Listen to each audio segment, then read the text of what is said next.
जय श्री राम। मेरा आज का ये वीडियो कुंभ राशि के जातकों के लिए बहुत ही खास है। और खास होने की जो वजह है वो है राहु और केतु। राहु केतु का राशि परिवर्तन 30 अक्टूबर 2023 को होने जा रहा है। 18 महीने तक राहु केतु एक राशि में रहते हैं। अभी तक राहु मेष राशि में थे, केतु थे तुला राशि के अंदर।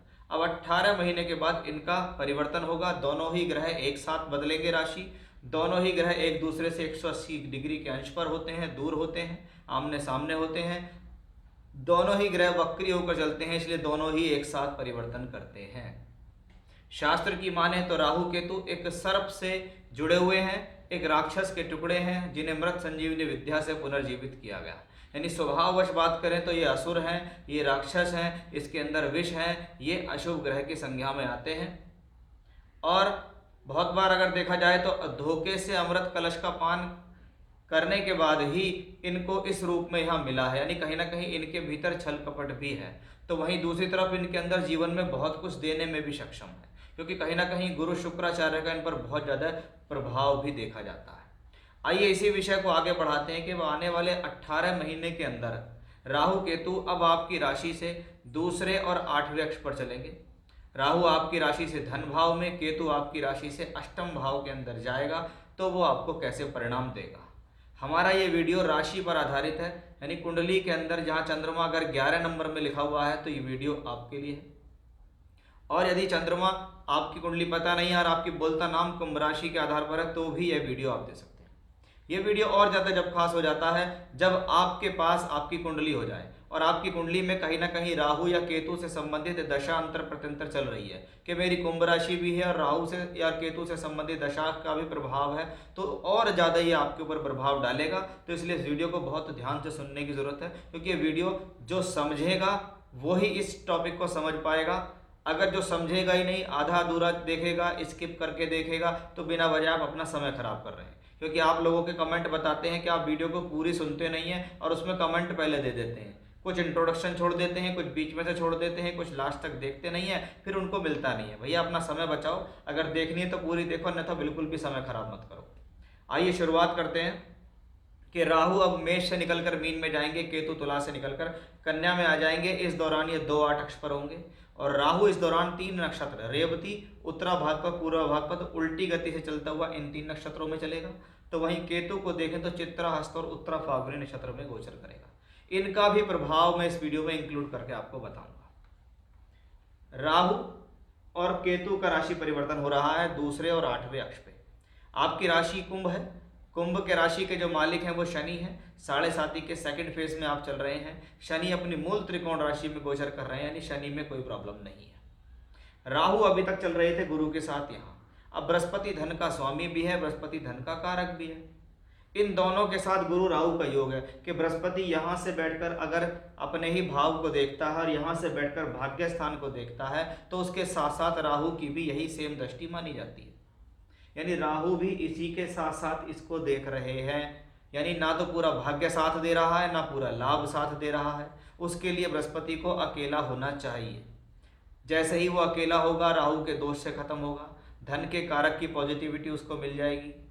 वहीं कहीं ना कहीं ये स्थिति जीवन में बताती है कि आपके जीवन के अंदर बृहस्पति जो धन के स्वामी और कारक हैं वो पॉजिटिव होने चाहिए।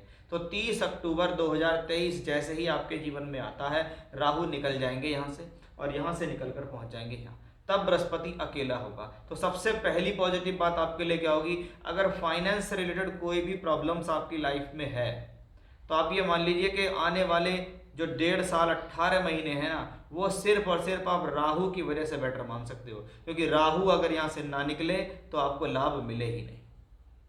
अब राहु यहाँ से निकलेगा तो पहला पॉजिटिव 30 अक्टूबर को। दूसरा, राहु पहुंचेंगे धन भाव में। शास्त्र कहता है, बहुत सामान्य तौर पर यह देखा गया कि राहु केतु किसी की कुंडली में अगर दूसरे 8वें अक्ष पर बैठे हैं, इसमें बड़ा अंतर है। दूसरे में राहु, 8वें में केतु तो शुभ है, लेकिन दूसरे में केतु 8वें में राहु तो इतना शुभ नहीं है। इसलिए इसको 2-8 अक्ष कहा गया, 2-8, ना कि इसको 8-2 अक्ष कहा गया है। ये राहु और केतु नाम है इनके, केतु राहु नहीं है। इसलिए राहु और केतु का जो अक्ष है वो 2-8 पे बहुत सामान्य तौर पर अच्छा माना जाता है। अच्छा भी क्यों? क्योंकि दूसरे घर में राहु का जाना धन की वृद्धि के संकेत देता है। राहु क्या है? भोग, विलास, भौतिक संसाधनों का कारक है। कहा जाता है इसके भीतर कुछ शुक्र के गुण भी देखे जाते हैं, क्योंकि ये विलासिता की तरफ आकर्षित करता है। कहा जाता है राहु कुंडली में अगर बली हो, अकेला है या केंद्र त्रिकोणों के स्वामी से उसके संबंध है तो ये राजयोगकारी हो जाता है। वहीं इसके विपरीत खराब भावों से होकर खराब ग्रहों से संबंध बनाए तो ये व्यक्ति को जीवन में वो चीज़ों के दर्शन करा देगा जो उसने कभी सोचे भी नहीं होंगे। इतना ज़्यादा उसको दुर्गति कर देगा, इतना ज़्यादा उसके जीवन को परेशान कर देगा। तो राहु अब यहाँ सेकंड हाउस में आए हैं, धन भाव में। किसकी राशि में है? बृहस्पति की राशि में। बृहस्पति कहाँ है? तीसरे घर के अंदर मौजूद हैं। कब तक है? मई 24 तक। यानी मई 24 तक आपके जीवन में धन भाव में राहु, धन का स्वामी धन भाव को देख रहा है, भाग्य स्थान को देख रहा है। राहु यहाँ से बैठकर 9वीं दृष्टि कर्म भाव पे डालेंगे। यानी 30 अक्टूबर से मई 24 तक आपके जीवन में कुछ बड़ा प्राप्त होने की इंडिकेशंस दिखते हैं।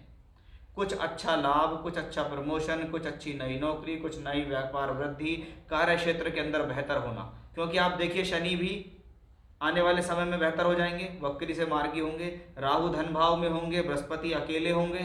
तो यानी 3 प्लेनेट तीनों ही अच्छी स्थितियों में होंगे और तीनों ही कुछ ना कुछ देने वाले बन जाएंगे। तो ये सबसे पॉजिटिव बात है, क्योंकि सेकंड हाउस क्या है? धन का है। तो धन के हिसाब से शुभ है, वाणी का है और मुख का है और बोलचाल का है। देखो राहु अशुभ ग्रह है, अगर वो आपके सेकंड हाउस में आता है तो आपको अपनी वाणी को विराम देना है, सौम्य बनाना है। ऐसी भाषा का प्रयोग नहीं करना जो किसी दूसरे को बुरी लग जाए या वो आप उसके को चुभ जाए किसी भी प्रकार से। इस प्रकार का विशेष ध्यान रखें। राहु सेकंड हाउस के अंदर है, धन के भाव के अंदर है, तो धन के हिसाब से ये शुभ हुआ। वे ऑफ टॉकिंग का आप ध्यान रखें, जहाँ जितना बोलना है उसको तोल के बोलेंगे तो आपकी व्यापार, आपकी नौकरी के क्षेत्र के लिए शुभ हो जाएगा। परिवार के लोगों के साथ संबंधों के लिए शुभ हो जाएगा। राहु मुख्य स्थान पे है, दूसरे स्थान पे, तो इस दौरान ऐसा कोई भी आदत अपने भीतर ना डालें जो विषैले पदार्थों की। लोग क्या करते हैं? बहुत ज़्यादा चाय पीना शुरू करते हैं, स्मोकिंग शुरू हो जाती है, गुटखा खाना शुरू हो जाता है, मदिरा पान शुरू हो जाता है। वो क्या होता है? सेकंड हाउस में इसके जाने से होता है, क्योंकि राहु क्या है? विश्व कारक ग्रह है। तो इस दौरान की गंदी हैबिट्स आपके भीतर आ सकती है। फाइनेंशियली तौर पे देखें तो बहुत अच्छा है, धन के हिसाब से देखें तो बहुत अच्छा है, क्योंकि जीवन की मेन रिक्वायरमेंट क्या है? पैसा है, धन है। हर व्यक्ति विशेष इसके लिए भागा दौड़ी कर रहा है, तो राहु यहाँ हेल्पफुल है। राहु यहाँ से बैठकर आपके जीवन में 10th हाउस को देखता है, यानी आपके कर्म कार्य क्षेत्र के लिए शुभ है। राहु यहाँ से बैठकर छठे घर को देख रहा है, तो कभी कभी क्या बीमारी पर घर पे पैसा खर्च हो रहा है, किसी प्रकार की EMIs का प्रेशर बढ़ रहा है आपके ऊपर, तो वो भी छोटा मोटा यहाँ से देखा जा सकता है। राहु केतु अक्षर 2-8 से है, तो जिन लोगों के जीवन में पैतृक संपत्ति से संबंधित कोई भी विवाद या प्रॉब्लम चल रही है, तो ये राहु केतु इन 18 महीने में उन प्रॉब्लम को सॉर्ट आउट करने में सक्षम है। ये राहु केतु उन स्थितियों को बचाव करने में सक्षम है, आपके लिए पॉजिटिव है, आपके पक्ष में आने की स्थिति दिखती है। अष्टम भाव जो कि समाधि का भाव है, जैमिनी ऋषि इसको समाधि का भाव कहते हैं, आध्यात्म का भाव कहते हैं, गहराइयों का, रिसर्च का भाव कहा जाता है। अब 8वें घर में केतु है, तो कहीं ना कहीं ये एजुकेशन के लिए बहुत अच्छा है। जो लोग एजुकेशन कर रहे हैं, एजुकेशन में शोध करना चाह रहे हैं, उनके लिए अच्छा है, क्योंकि ये पंचम भाव से चौथा स्थान है।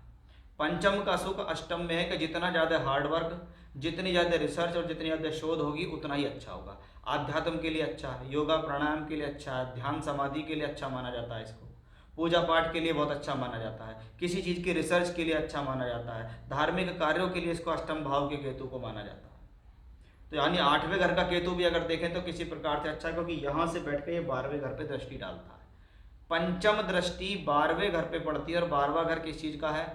इसको भी हम आध्यात्म से जोड़ते हैं, मोक्ष से जोड़ते हैं, धर्म से, आश्रम से, गुरुओं से जोड़ते हैं। तो केतु यहाँ से बैठकर जब उस पर दृष्टि देता है तो इन चीज़ों के प्रति आपकी और ज़्यादा आस्था को बढ़ा देता है, वो एक स्थिति आपके लिए पॉजिटिव है। अब केतु यहाँ से बैठकर 9वीं दृष्टि दे रहा है, कहाँ दे रहा है? चौथे भाव में। मई 2024 को बृहस्पति यहाँ आ जाएगा, तो मई 24 से मई 26 आपके बीच जीवन में किसी प्रकार का प्रॉपर्टी से संबंधित योग बनता है। कोई भूमि, जमीन, जायदाद, प्रॉपर्टी को खरीद लिया, कोई वाहन अच्छा खरीद लिया, कोई रिनोवेशन करा लिया, कोई मकान बनाना शुरू कर दिया, वो सब भी हमें यहाँ इन चीज़ों से स्पष्ट रूप से दिखाई दे रहा है। यानी आने वाला समय राहु केतु की वजह से अगर देखें तो आपके लिए पॉजिटिव है। अगर आपकी हॉरोस्कोप में दशा बहुत अच्छी चल रही है तो ये आपके लिए बहुत पॉजिटिव हो जाएगा। दशा आपकी खराब चल रही है, राहु केतु ठीक है, तो ये आपको कोई प्रॉब्लम नहीं देंगे कि आप कहेंगे राहु केतु की वजह से मेरे जीवन में प्रॉब्लम चल रही है, वो नहीं हो सकता, कारण कुछ और हो सकता है। तो यहाँ हमारा विषय था कि कुंभ राशि के जातकों के लिए कैसा होगा राहु केतु का ये परिवर्तन उसके बारे में मैंने आपको विस्तार से जानकारी दी है। जय श्री राम।